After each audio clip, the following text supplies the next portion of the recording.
Plus, it's time for back to school and back to work for many Montanans, an economic outlook as we approach fall.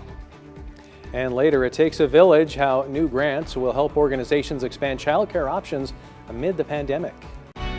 From Montana's news leader, this is the MTN 10 o'clock news. Thanks for trusting MTN this Tuesday night. I'm Tim McGonigal. And I'm Keely Van Middendorp. Big news from the presidential campaign trail today. Joe Biden has selected California Senator Kamala Harris as his running mate. His decision comes months after he committed to picking a woman to join him on the ticket. In an email today, the presumptive Democratic presidential nominee wrote that Harris is the best person to help me take this fight to Donald Trump and Mike Pence. The 55-year-old Harris, a former presidential candidate, is the first black woman to join a major party ticket and the third woman to serve as a VP candidate for a major political party. The two are expected to make an appearance together in Wilmington, Delaware tomorrow. Democratic presidential candidate Joe Biden's pick of Senator Harris as his running mate has won rave reviews from many Democrats. But Montana Republicans wasted no time today in criticizing the Biden-Harris ticket and linking them to Governor Steve Bullock, who's running for the U.S. Senate. State Republican Party Chair Don Kaltschmidt said Montanans will overwhelmingly reject the Biden-Harris ticket in November. He said their agenda will devastate the energy industry, infringe on Second American rights, socialize medicine, and open the floodgates for illegal immigrants. U.S. Senator Steve Daines, who's being challenged by Governor Bullock, called Harris as liberal as they come and said she's a top fundraiser and ally of Bullock. Daines said unlike Bullock, he'll be voting for President Trump in November. A spokesman for the Bullock campaign says that Bullock recognizes the historic nature of Biden's pick and noted that he and Harris served as attorneys general at the same time. The campaign said Daines has to run against Bullock, not Harris or Biden, and that Daines will do anything to distract voters from his abysmal record. Harris was Attorney General for California, while Bullock was Attorney General for Montana in 2011 and 2012. Also today, a decision to remove all 5 Green Party candidates from the November 3rd ballot has now been appealed to the Montana Supreme Court. This comes after Judge James Reynolds said the state Republican Party had concealed its role in qualifying the Green Party, and therefore several hundred voter signatures used to qualify the Green Party could be withdrawn. Today, another lawsuit was filed by 2 Montana Green Party candidates and 2 Green Party voters. The suit essentially asks a federal judge to overrule Reynolds and order the Green Party candidates to remain on the ballot. The lawsuit says Reynolds' order unlawfully invalidated votes cast by nearly 800 people in the June 3rd primary to nominate Green Party candidates. The Montana Democratic Party filed the original lawsuit in June that led to the state judge ordering Green Party candidates removed. Democrats said that the state GOP conspired to qualify the Green Party in order to harm Democratic candidates in the general election. However, this political tangle is sorted out. It must be soon. The general election ballot must be certified for printing on August 20th. That's a week from Thursday. Great Falls Public Schools will officially reopen on August 26th. Monday night's Great Falls Public Schools meeting featured hours of discussion, including lengthy talks on the finalized reopening plan. Some of the highlights of that plan include offering both face-to-face and remote learning options to students, requiring masks in most settings, limiting spectators at student events, and rearranging some schedules to make physical distancing easier. We've had to sit down and work through a lot of the protocols and a lot of the scenarios and so forth together with our health officials, with our community, and with our staff and our unions and so forth. So we have to be flexible and adaptable. Board members agreed this plan is likely to change between now and the start of school, August 26th, and even beyond that. You can find the full details of the reopening plan on our website. And school districts have scrambled to fine-tune details about coming back and being COVID safe, but some classes require extra detail like music classes. Luckily, at Great Falls Public Schools, summer music camp is here for practice, both for students and teachers. And when the real classes begin, percussion and stringed instruments may just need some extra cleaning, but singing and wind instruments spread respiratory droplets. Great Falls Fine Arts officials said plans are in place to help mitigate that, including masks and air exchange between classes. As far as reducing the way that we have aerosols coming out of instruments in the band room, we've got some ideas there. We're going to be using bell covers to help out with that, and kids will be wearing masks unless they're actually playing the horn. It looks like if we can keep singing to like less than half an hour at a time with masks on, we are not going to be generating enough aerosols to make a huge spread in the classrooms. In addition to the classroom changes, Great Falls students will have far fewer performance opportunities, at least at first. Well, Montana economists predict unemployment rates will improve when students go back to school. Barbara Wagner, chief economist with Montana Department of Labor and Industry, says in some districts, schools are the biggest employer. Wagner says last year, Montana public schools employed around 26,000 people. She says it doubles to almost 40,000 when adding private schools and universities. So schools reopening allows some parents to return to work. We know that there's 100,000 kids whose only parent is in the workforce. So when schools closed, those parents needed to figure something else out, right? They had to take time off work. Maybe the kids went to grandma's.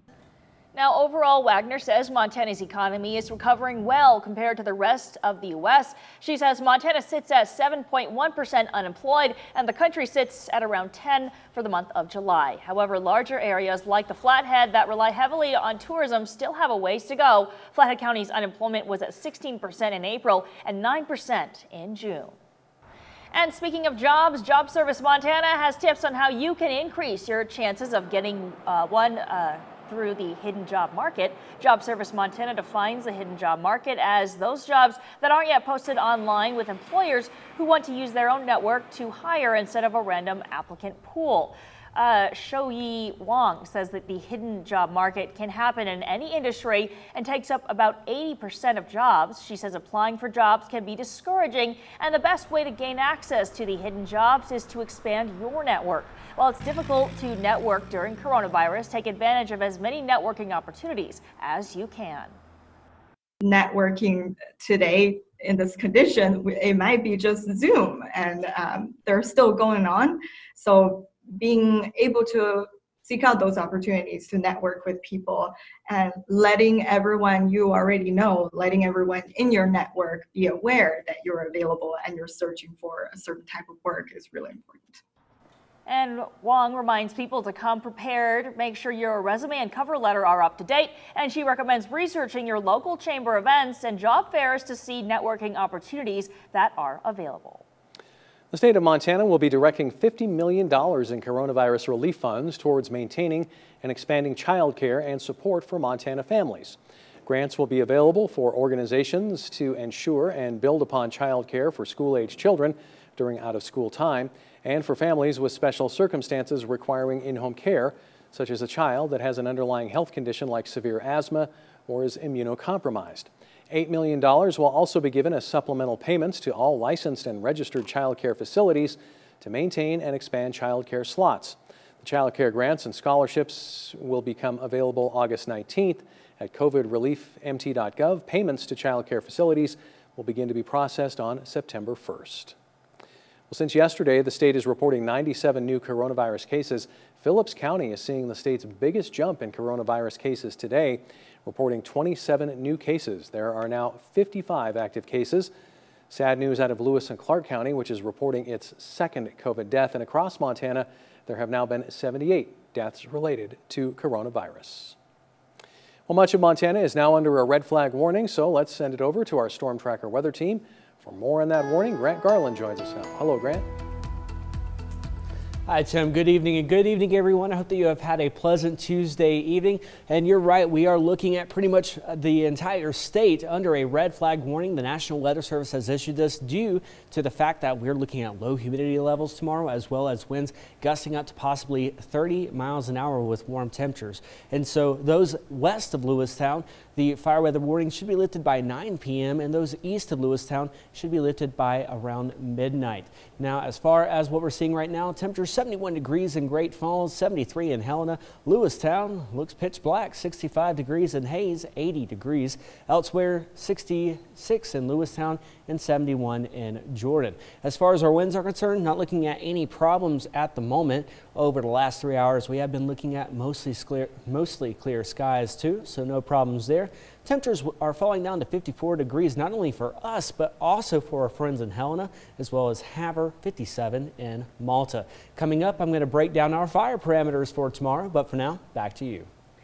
Well, a man who died in a crash Monday night in Great Falls has been identified. Authorities say 21-year-old Dalton James Derby of Great Falls died at the scene. The crash happened shortly before 8:30 p.m. Monday near the 2800 block of River Drive North. 3 others were taken to the hospital from that incident with injuries believed to be non-life-threatening. No other details have been released at this point. We will update you as we learn more. And we are learning more details about an arson investigation after a fire ignited at Great Falls High School last month. Great Falls Police Public Information Officer Doug Otto told MTN that their initial findings involve 2 juvenile male suspects. A 9-year-old is charged with arson in youth court. We're told the 7-year-old was also at the scene that night. Otto says that minor is not facing charges due to his age. The fire broke out on campus July 30th. Fire officials told MTN News the damage appeared minor. Cascade County Attorney Josh Rack says the charges from this case will most likely be settled through the youth court probation system. Staying in Great Falls, the city's plan to use tax increment financing funds for the $5.5 million repairs to the downtown Civic Center facade cleared another hurdle this afternoon. The Great Falls Planning Advisory Board unanimously approved a motion to make an amendment to the Downtown Urban Renewal Plan, which allows the city to use TIF funds to complete the repairs. Access to the Civic Center was restricted after the front panels started to crack and buckle. The city proposed using TIF funds to avoid raising public taxes, but some of the downtown community would also like to see that money be used for upgrades to private buildings. For more on this story, visit KRTV.com. Coming up next on the 10 o'clock news, after a life-threatening cancer diagnosis, a Fort Benton man defies the odds. More on what some are calling a miraculous recovery next.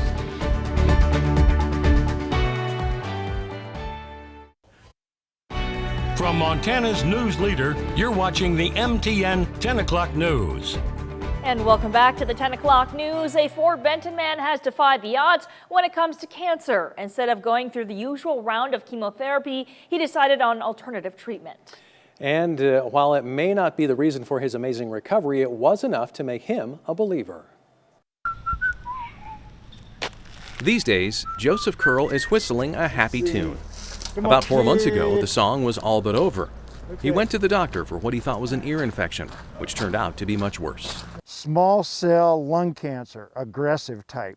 It made him an immediate chemotherapy and radiation candidate. I said, no one goes directly into chemo when they're diagnosed with cancer. That doesn't happen. The tumor was about the size of my hand, and it was wrapped around my throat. What Dr. War explained to me was that he would have been dead within hours. His daughter Amberly dropped everything, leaving her job in Washington, headed for Montana, unprepared for what she was about to see. This is the very first x-ray image that was taken. The entire right side of his face was black. It was the most terrifying thing I've ever seen. My dad looked like he was dead already.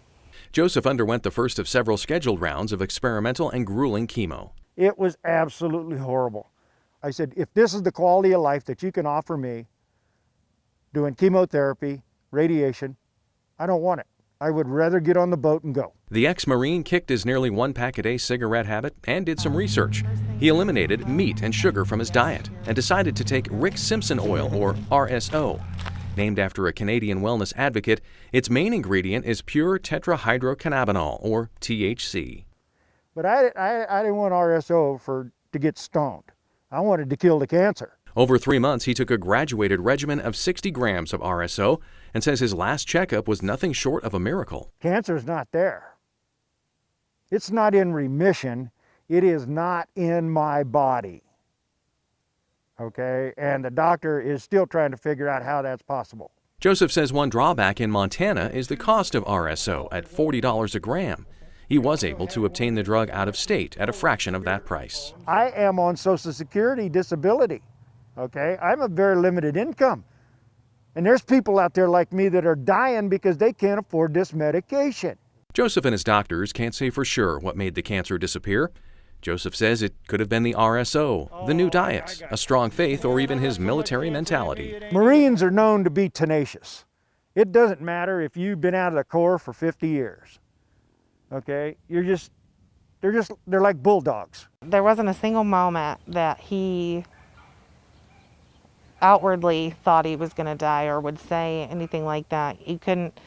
I'd ask him, like, are you scared? And he's like, scared of what? Had to cut a hole in the ceiling. The longtime carpenter who has lived in Fort Benton for 5 years is back at his maintenance job at the Fort Motel. My daughter here, she's my girl. And for Amberly, who was so worried about losing her father that she recorded that beloved whistling, the chorus continues.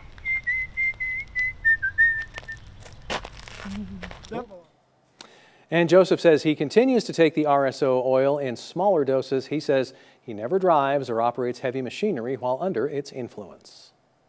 The temperatures tonight falling down to around 54 in Lewistown and 60 degrees in Hayes. Don't go away. Your 7-day forecast is coming up next.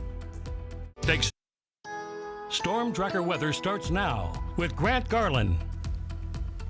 Welcome back, everyone. I hope that you have had a fantastic Tuesday evening. We are one day closer to Friday. It is hump day tomorrow. Take a look at this scene with me, if you will. It looks very beautiful, very nice and calm out there. Very different story earlier today in terms of our temperatures.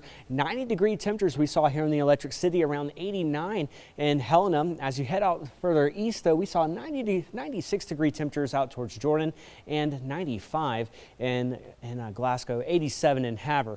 Now, the temperature that we typically see for this time of year is around 84 degrees, right?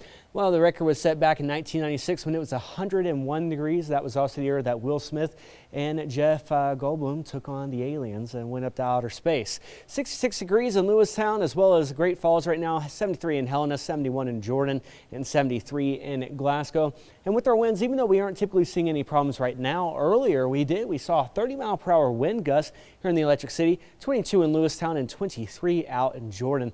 And that helped really bring our relative humidity levels down to around 15%. It was very, very dry today, and we're going to see the same situation tomorrow. Over the last 3 hours, we've been looking at mostly clear skies. The clouds are really missing us. They're staying down towards the south, also up towards Havre and Canada, not really causing any problems. Some of us seeing mostly clear skies, while well, you could take a telescope and I bet you could really see those stars tonight. Now, the National Weather Service, they have issued a red flag warning for pretty much the entire state tomorrow, all thanks to the low humidity levels as well as the warm temperatures and the gusty winds. And so I kind of drew this line here because everyone west of Lewistown, the red flag warning will be lifted by 9 p.m. tomorrow. Everyone east of Lewistown, you guys are looking at the red flag warning being lifted by midnight on Thursday, so 2 different times. As we warm up throughout the day tomorrow, look at this. Pretty much everyone looking at an elevated risk for that fire weather, and this is around 2 p.m. and then continuing throughout the evening. We're going to continue to see this even by 7, and as we head throughout the night, even though south of Lewistown and southwest of Glasgow, still looking at an elevated chance for fire weather. So let's go ahead and talk about our winds gusting tomorrow. They will be gusting around 10 to 30 miles an hour depending on where you're at. And with our temperatures, that will be around 86 degrees in Great Falls and 86 in Helena tomorrow. That's going to really become a kind of a problem, which is why we're under that red flag warning. As far as when our driest time will be for Great Falls tomorrow, it's going to be right around 12:30. That's when it's going to start, and it's going to really stay right around 17%, so a very dry day. As far as when we can see any precipitation, unfortunately, the short-term forecast does not call for that. We will be seeing partly sunny skies to mostly cloudy skies tomorrow, and then we'll be looking at partly sunny skies for us on Thursday. Our temperatures, though, the good news is they will be falling down to around 79 degrees on Thursday and 78 on Saturday. So at least we get to deal with some 70s there. Tonight's temperatures 54 degrees in Lewistown as well as Great Falls and Helena, 55 in Cutbank as well as Choteau. As we walk out the door tomorrow, temperatures are going to be around 57 degrees with partly sunny skies. Continue to build in throughout the day, 4 p.m. 81. Overall, 86 degrees in Great Falls, 87 in Havre, and 96 in Glasgow. Jordan, 100 degrees. We will see temperatures on Thursday, 79, Friday, 81 with mostly sunny skies. And then this weekend would be a really nice time to get out and enjoy the river. Back to you. Thanks, Grant. Still to come on the 10 o'clock news, supporting Special Olympics Montana while fulfilling your pizza cravings. Details next.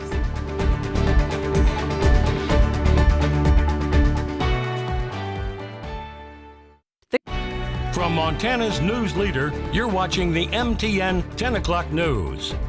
And welcome back. Well, Giant Springs State Park is helping people get outside and be around others while social distancing. Every Wednesday evening in August, Giant Springs is hosting a trivia night. People can spread out on the lawn throughout the park and answer questions in a variety of topics, from food to nature, and even name that song. Organizers say it's a fun way for people to enjoy an event. We've had a variety of ages and groups of people, and everyone just kind of sits on the lawn, and we're able to naturally social distance, and it's usually beautiful out during that time of day. Trivia night at Giant Springs State Park is free, and the questions start at 7 p.m. every Wednesday night through August.